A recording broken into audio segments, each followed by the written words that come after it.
Sri Joseph Vijay எனும் நான்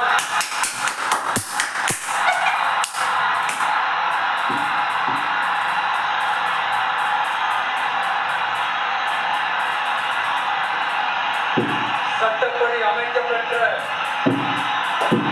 இந்திய அரசியல் அமைப்பின்பால் உண்மையான நம்பிக்கையும் மாறா பற்றும் கொண்டிருப்பேன் என்றும் இந்திய நாட்டின் ஒப்பில்லாத முழு முதல் ஆட்சியையும் உரிமையையும் நிலை நிறுத்துவேன் என்றும் தமிழ்நாட்டு அரசின் முதலமைச்சராக உண்மையாகவும் உளச்சான்றின் படியும் என் கடமைகளை நிறைவேற்றுவேன் என்றும்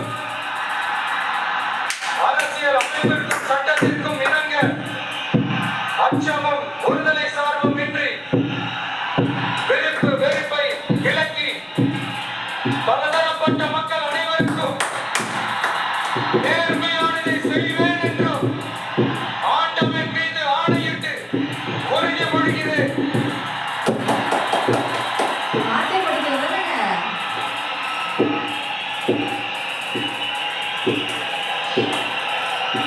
Thank you.